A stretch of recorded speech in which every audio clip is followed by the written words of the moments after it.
이만하면 되겠지. 어서 내려가야겠다. 막동이가 지게를 고쳐매려던 참이었습니다. 그때였습니다. 장터 처마 밑에 여인 하나가 아이를 품에 안은 채 쓰러져 있었지요. 막동이는 지게를 그 자리에 내팽개쳤습니다. 과연 이 모녀는 어쩌다 장터 처마 밑에 쓰러져 있었던 것일까요? 월화야담의 이야기가 계속될 수 있도록 구독과 좋아요로 응원의 마음을 보태주세요. 자, 그럼 오늘도 감동적인 옛날 이야기 지금 바로 시작합니다.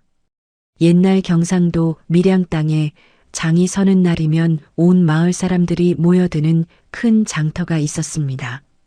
아침 일찍부터 소달구지 소리가 요란했고 생선 장수 목소리며 곡식 파는 아낙네들 흥정 소리가 뒤섞여 온 장터가 늘 시끌벅적했지요.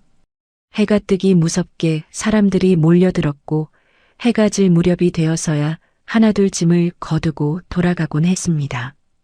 그 사이에 얼마나 많은 물건이 오가고 얼마나 많은 돈이 손을 바꾸는지 헤아리기도 어려울 정도였지요. 장터 한쪽에는 짐을 나르는 지게꾼들이 늘 모여 있었습니다. 새벽부터 나와 일감을 기다리는 사람들이었지요. 짐이 많은 날은 하루 종일 바빴고 비라도 오는 날은 멀거니 처마 밑에서 하늘만 바라보았습니다. 그래도 이들은 장이 서는 날이면 어김없이 나왔습니다.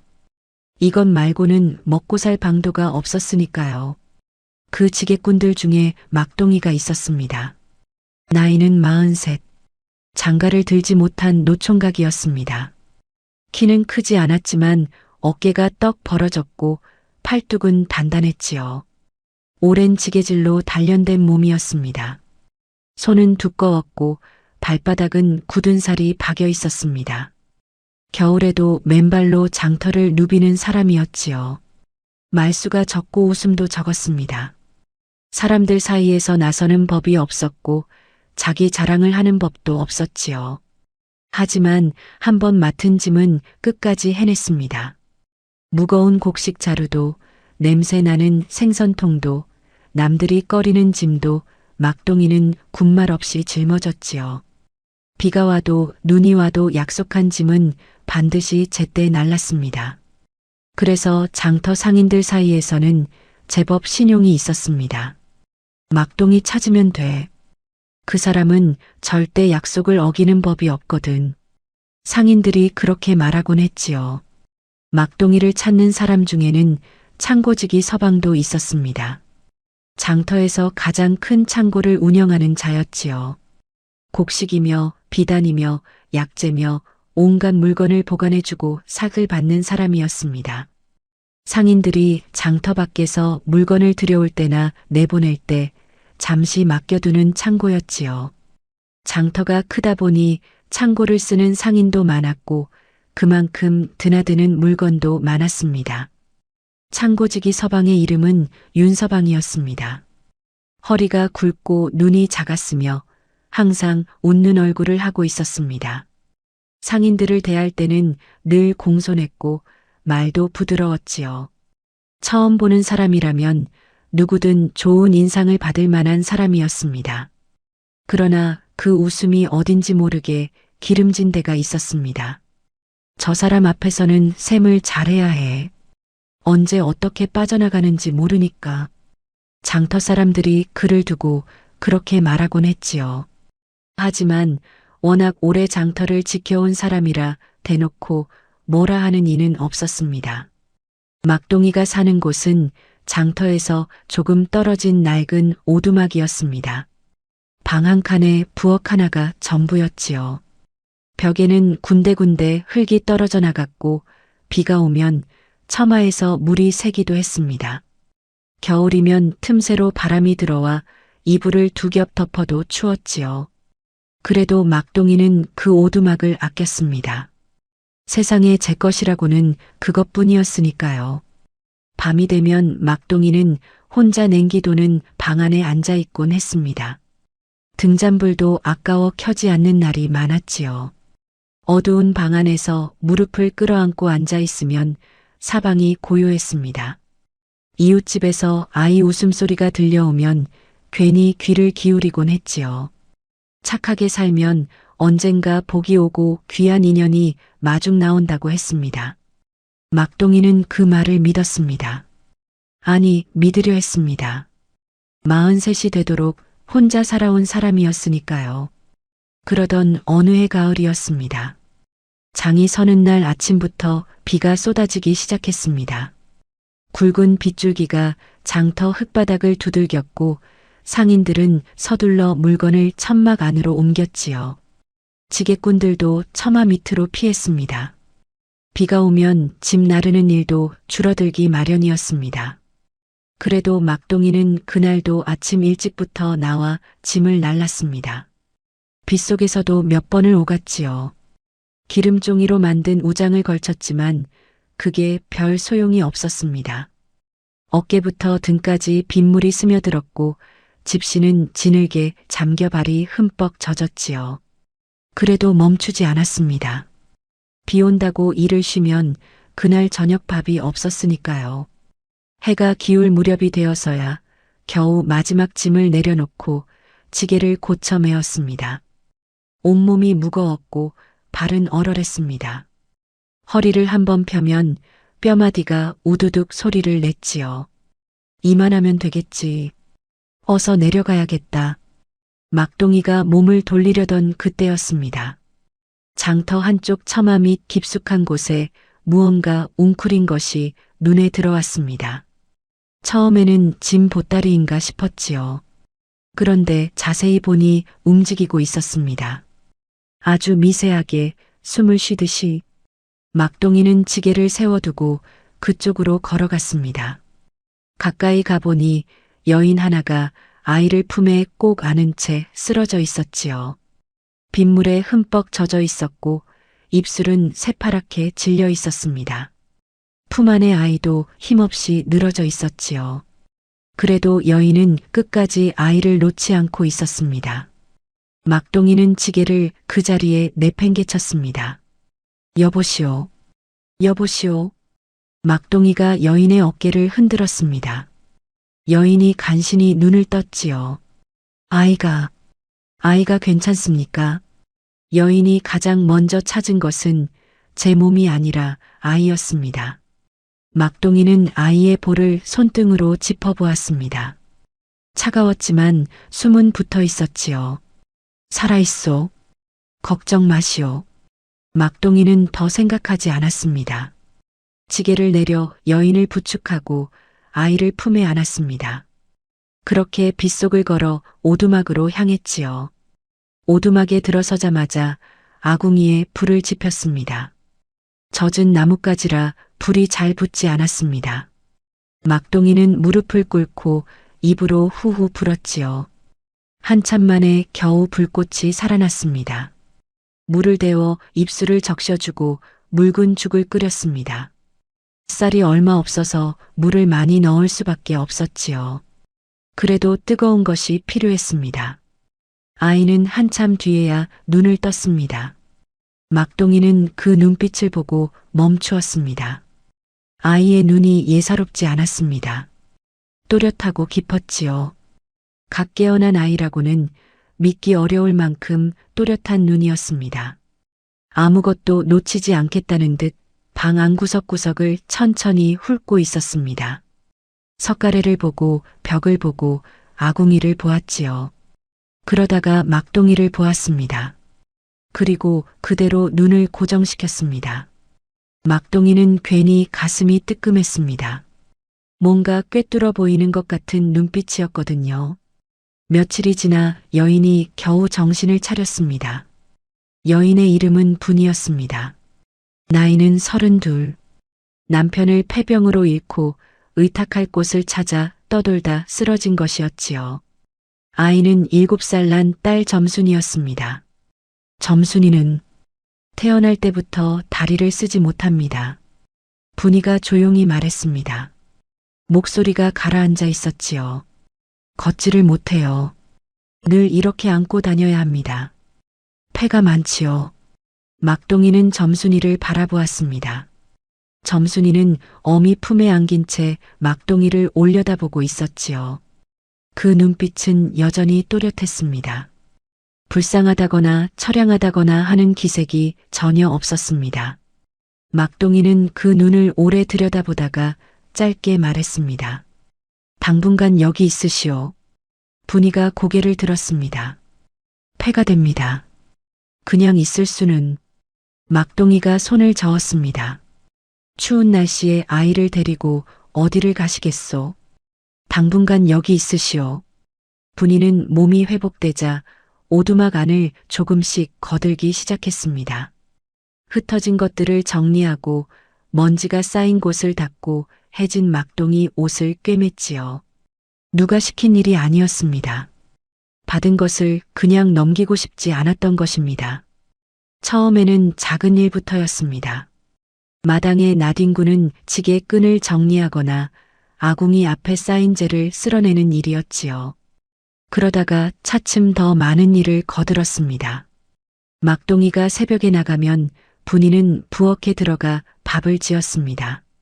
변변한 재료가 없어도 손이 야무지게 움직였지요. 나물 하나를 무쳐도 간이 딱 맞았고 된장국 하나를 끓여도 구수한 냄새가 오두막 안을 가득 채웠습니다. 막동이가 저녁에 돌아오면 밥상이 차려져 있었습니다. 처음에는 그것이 어색했습니다. 수십 년을 혼자 밥을 차려 먹던 사람이었으니까요. 하지만 며칠이 지나자 차츰 익숙해졌습니다. 점순이는 늘 한자리에 앉아 있었습니다. 걷지 못하니 어미가 옮겨주지 않으면 그 자리가 전부였지요. 마당 한쪽에 앉혀두면 해가 질 때까지 그 자리에 있었습니다. 그런데 그 자리에서 점순이는 온갖 것을 보고 있었습니다. 마당을 오가는 개미를, 처마 끝에 맺히는 빗방울을, 골목을 지나는 사람들의 발걸음을 하나하나 눈에 담았지요. 한번 본 것은 오래 기억했습니다. 말을 하지 못하는 대신 눈으로 보고 귀로 듣는 일에 더욱 익숙한 아이였습니다. 막동이도 차츰 알게 되었지요. 어느 날 막동이가 장터에서 돌아왔을 때였습니다. 점순이가 마당 흙바닥에 손가락으로 무언가를 긁고 있었습니다. 가까이 가보니 사람 모양이었습니다. 두 사람이 무언가를 주고받는 모양이었지요. 한 사람은 배가 나온 것처럼 그려져 있었고 다른 사람은 홀쭉하게 그려져 있었습니다. 이게 뭐냐? 점순이는 손가락으로 그림 속 배 나온 사람을 가리켰습니다. 그리고 창고 쪽을 가리켰지요. 막동이는 고개를 갸웃했습니다. 그저 아이가 심심해서 그림을 그리나 보다 여겼지요. 막동이는 점순이 머리를 한번 쓰다듬고 일어섰습니다. 하지만 분이는 달랐습니다.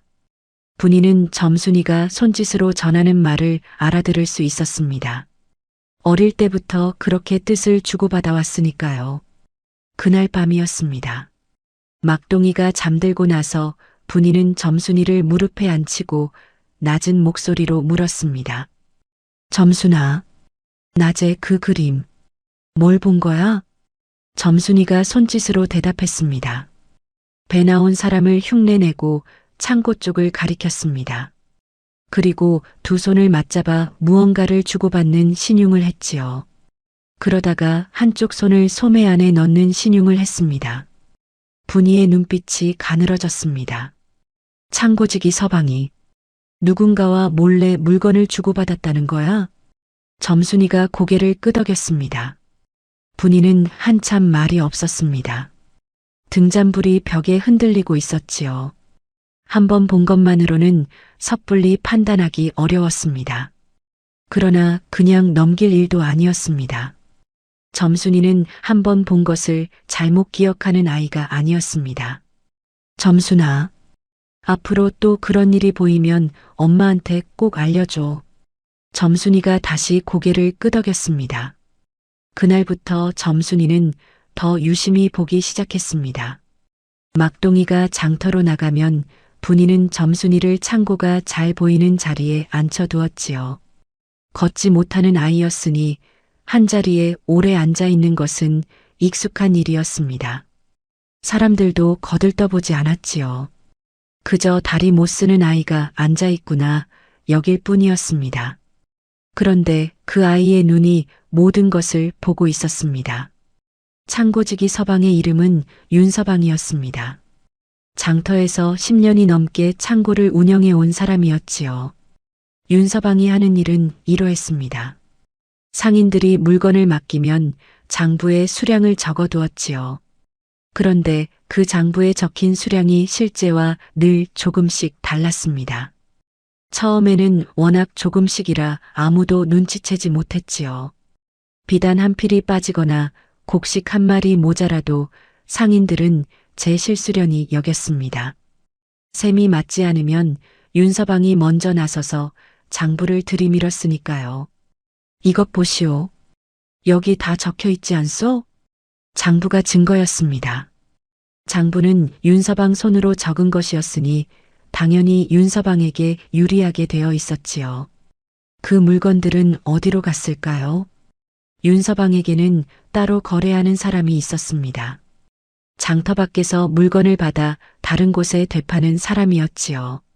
두 사람은 장터 사람들 눈을 피해 늘 창고 뒤편 낮은 담장 곁에서 만났습니다. 빠르게 물건을 넘기고 돈을 받았지요. 오래된 일이었고 능숙한 솜씨였습니다. 아무도 눈치채지 못했습니다. 점순이가 그 자리에 앉아있기 전까지는요. 점순이는 매일 그 자리에 앉아보았습니다. 언제 오는지, 무엇을 넘기는지, 몇 번이나 오가는지를 눈에 담아두었지요. 상대방의 생김새도 기억했습니다. 키가 얼마나 되는지, 수염이 있는지 없는지, 걸음걸이가 어떤지까지 눈에 새겼지요. 그리고 밤이 되면 분이에게 손짓으로 낱낱이 전했습니다. 분이는 그것을 기록으로 남기기 시작했습니다. 종이는 없었습니다.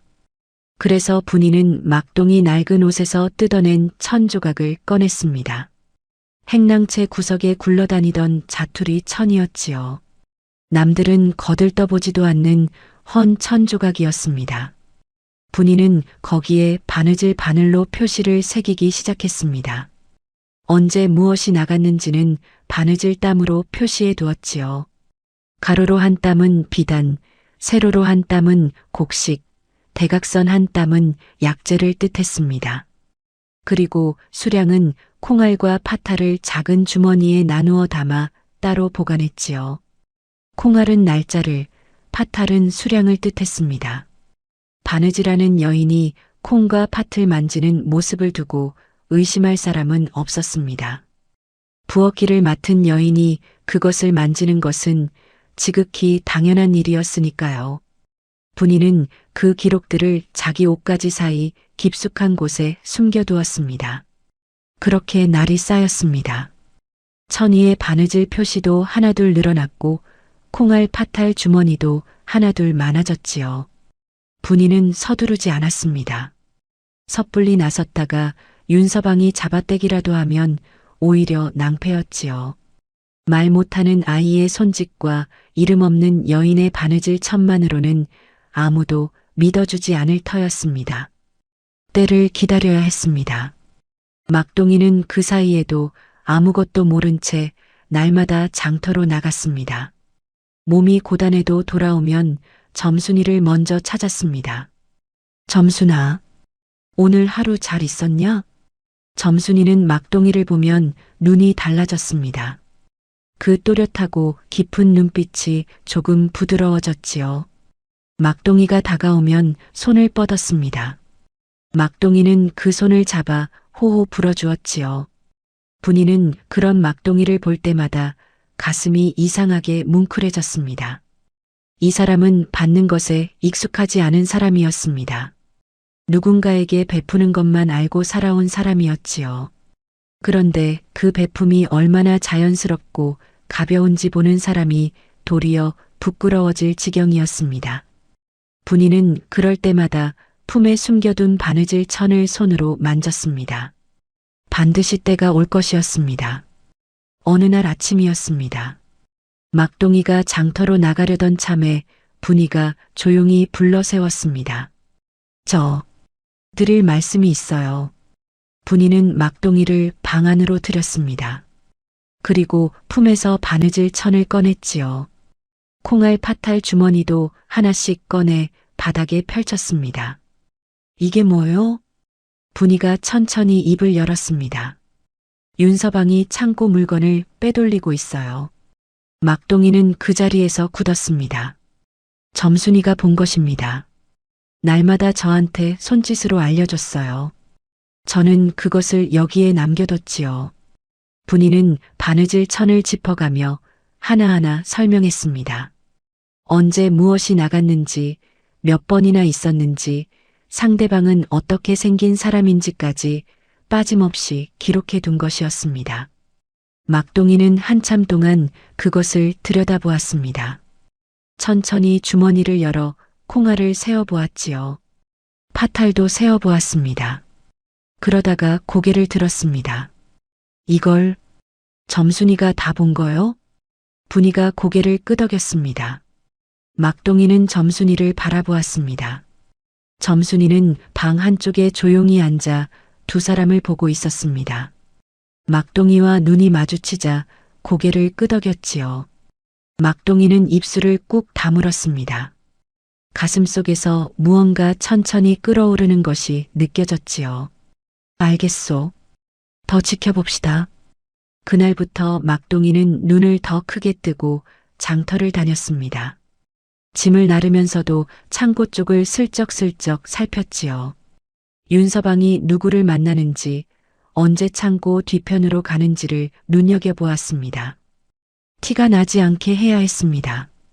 막동이는 지게를 지고 창고 앞을 지나면서 짐을 고쳐 매는 척했습니다. 잠깐 멈추는 동안 창고 안쪽을 훑어보았지요. 그러던 어느 날이었습니다. 막동이가 창고 옆 골목을 지나는데 윤서방이 낯선 사내와 낮은 목소리로 이야기를 나누고 있었습니다. 막동이는 걸음을 늦추었습니다. 이번 달 말에 한 번 더 빼내면 되겠소. 그쪽에서 받아줄 준비는 됐고? 사내가 고개를 끄덕였습니다. 됐소. 이번엔 약재 쪽으로 합시다. 곡식은 눈에 띄니까. 두 사람은 빠르게 헤어졌습니다. 막동이는 아무것도 못 들은 척 그냥 걸어 나왔지요. 그러나 손에 힘이 들어가 있었습니다. 그날 밤 막동이가 돌아왔을 때 분이는 아직 잠들지 않고 있었습니다. 이번 달 말에 또 있을 것 같소. 약재 쪽이라고 했소. 분이는 고개를 끄덕이며 바느질 천을 꺼냈습니다. 대각선으로 표시를 하나 더 새겼지요. 막동이가 낮게 말했습니다. 조금만 더 기다립시다. 딱 한 번만 더. 분이가 고개를 끄덕였습니다. 이튿날 막동이는 장터에서 오래 알고 지낸 포목상인을 찾아갔습니다. 어르신, 혹시 윤서방 창고에서 물건이 자꾸 모자란다고 한 상인이 있습니까? 포목상인이 눈을 가늘게 떴습니다. 왜? 있습니까? 없습니까? 포목상인은 한참 막동이를 바라보다가 낮게 말했습니다. 한둘이 아니지. 근데 다들 제 실수려니 하고 그냥 넘겼어. 윤서방 장부가 워낙 꼼꼼하니까. 나도 비단 두 필이 모자란 적이 있었는데 그냥 넘어간 거야. 막동이는 고개를 끄덕였습니다. 그 상인들 이번 달 말에 다 창고 앞으로 모아주실 수 있습니까? 그리고 장터 관리인에게도 귀띔해 주시면 좋겠습니다. 포목 상인이 눈썹을 치켜 올렸습니다. 뭘 하려고? 때가 되면 아십니다. 포목 상인은 한참 막동이를 바라보다가 천천히 고개를 끄덕였습니다. 알겠네. 믿어보지. 며칠이 지난 밤이었습니다. 점순이가 잠결에 눈을 떴습니다. 뒷간이 마려워 분이를 흔들었지요. 분이가 점순이를 안고 밖으로 나왔습니다. 달빛이 마당에 희미하게 깔려 있었고 풀벌레 소리가 사방에서 들려왔지요. 그런데 창고 쪽에서 사람 소리가 들렸습니다. 분이는 걸음을 멈추었습니다. 이번 달 말에 약재자루 10개요. 창고 뒤편으로 빼면 되겠소? 윤서방 목소리였습니다. 그렇소. 이번엔 밤에 움직입시다. 낮엔 눈이 너무 많아. 분이는 숨을 죽였습니다. 점순이도 꼼짝 않고 있었지요. 두 사람이 헤어지는 것까지 보고 나서야 분이는 조용히 안으로 들어왔습니다. 방에 들어서자마자 막동이를 흔들었습니다. 이번 달 말이에요. 밤에 움직인다고 했어요. 막동이가 벌떡 일어났습니다. 밤에, 예. 창고 뒤편으로 약재 자루를 빼낸다고 했어요. 막동이는 잠시 생각하다가 고개를 끄덕였습니다. 알겠소. 준비합시다. 드디어 이번 달 말이 되었습니다. 장터는 낮부터 평소와 다름없이 북적였습니다. 윤서방도 여느 때처럼 웃으며 상인들을 맞았지요. 그 웃음 뒤에 무엇이 있는지 아무도 몰랐습니다. 해가 지고 장터가 조용해졌습니다. 상인들은 하나둘 문을 닫고 돌아갔지요. 장터의 불빛이 하나둘 꺼졌습니다. 윤서방이 창고 문을 잠그는 척하다가 주위를 한번 둘러보았습니다. 아무도 없었지요. 입가에 슬쩍 웃음이 번졌습니다. 윤서방이 창고 뒤편으로 돌아갔습니다. 낯선 사내가 이미 와서 기다리고 있었지요. 담장 밖에는 소달구지가 조용히 서 있었습니다. 두 사람은 빠르게 움직였습니다. 창고 뒤편 작은 문을 열고 약재 자루를 하나둘 꺼내 담장 밖으로 넘기기 시작했습니다. 하나, 둘, 셋. 그때였습니다. 횃불이 하나둘 켜졌습니다. 창고 앞에 사람들이 모여 있었습니다.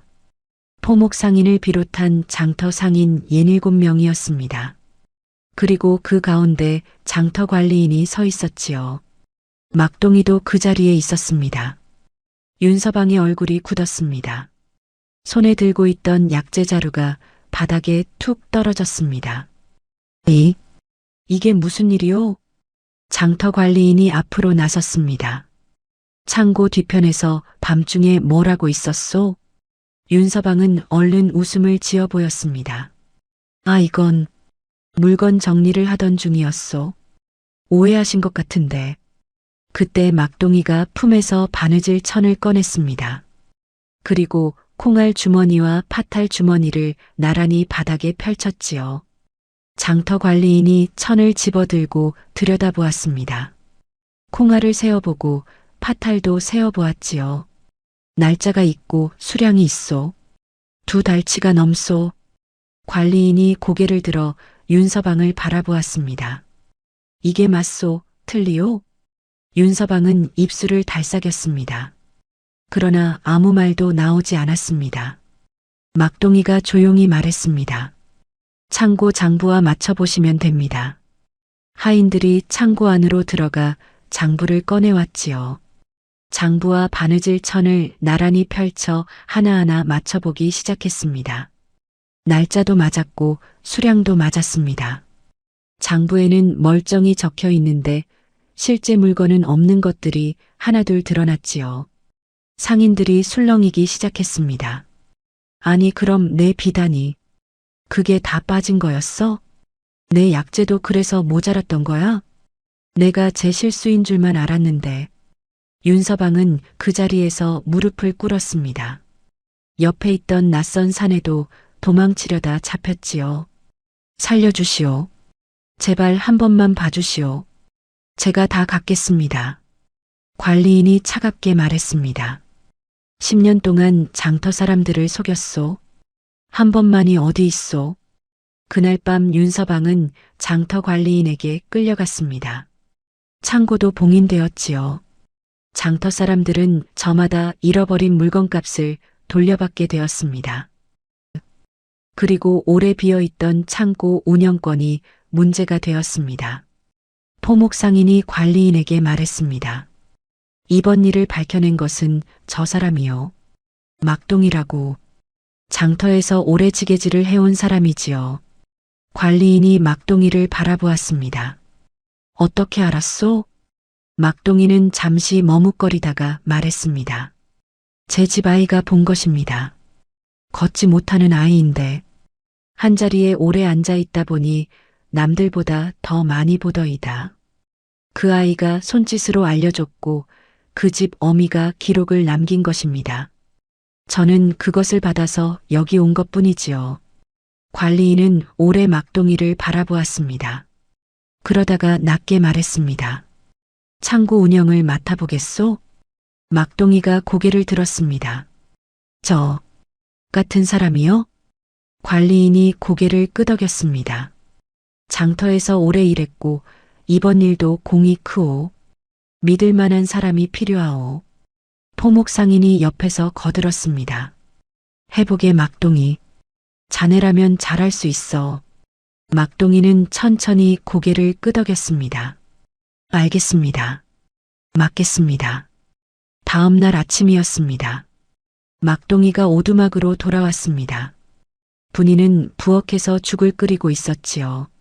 막동이가 부엌 문 앞에 섰습니다. 분이 씨. 분이가 고개를 돌렸습니다. 창고 운영을 맡게 됐소. 분이 손에서 국자가 미끄러졌습니다. 쨍하고 소리를 냈지요. 정말이에요? 막동이가 고개를 끄덕였습니다. 분이는 한참 말을 잇지 못했습니다. 눈에 금세 눈물이 차올랐습니다. 입술을 꾹 깨물었지만 눈물은 볼을 타고 흘러내렸지요. 울지 마시오. 안 울어요. 안 우는 거예요. 분이가 소매로 눈물을 훔치며 말했지만 목소리는 울먹이고 있었습니다. 막동이는 아무 말 없이 분이 곁에 섰습니다. 그 순간에는 긴 말이 필요 없었지요. 마당에서 개미를 보던 점순이가 두 사람을 바라보았습니다. 그러다가 천천히 웃었지요. 막동이가 마당으로 나가 점순이 앞에 쪼그려 앉았습니다. 점순아. 점순이가 고개를 들었습니다. 내 덕이다. 점순이가 눈을 깜빡였습니다. 그러다가 손을 뻗었지요. 막동이의 손을 잡으려는 것이었습니다. 막동이는 그 작은 손을 두 손으로 감싸 쥐었습니다. 막동이 눈에 눈물이 고였습니다. 43이 될 때까지 한 번도 남한테 덕을 봤다는 말을 들어본 적이 없는 사람이었습니다. 그 뒤로 막동이는 창고 운영을 맡았습니다. 장부는 직접 적었습니다. 수량을 빠짐없이 확인했고 물건이 들어오고 나가는 것을 하나하나 눈으로 보았지요. 모르는 것이 있으면 포목상인에게 물었고 아는 것은 성실하게 해냈습니다. 상인들은 처음에는 반신반의했습니다. 지게꾼이 창고 주인이 됐다고 수군거리는 사람도 있었지요. 지게꾼한테 창고를 맡긴다고? 그리나 제대로 알겠어? 하지만 막동이는 개의치 않았습니다. 몇 달이 지나지 않아 수군거림이 사라졌습니다. 막동이의 장부는 한치도 틀리지 않았고 물건이 모자라는 일이 한 번도 없었기 때문이었습니다. 막동이는 믿을 수 있어. 장부가 정확하거든. 그 말이 장터에 퍼졌습니다. 물건을 맡기려는 상인들이 늘었고 창고는 날로 커져갔지요. 분이는 창고 살림을 도왔습니다. 손이 야무지고 일이 빨랐지요. 상인들을 맞이하고 장부 정리를 돕고 창고 안을 깔끔하게 유지했습니다. 막동이와 분이가 혼인한 것은 그 봄이었습니다. 큰 잔치는 없었습니다. 장터 상인 몇이 모여 밥 한 상을 차려준 것이 전부였지요. 포목 상인이 축배를 들며 말했습니다. 막동이 자네 평생 혼자 살더니 이제야 사람 됐네. 좌중이 웃었습니다. 막동이도 웃었지요. 귀까지 빨개진 채로 막동이가 점순이를 안아 올렸습니다. 점순이는 막동이 목을 꼭 끌어안았지요. 분이가 조용히 말했습니다. 점순이가 세상에서 가장 먼저 마음을 연 사람이 당신이었어요. 막동이는 고개를 돌려 분이를 바라보았습니다.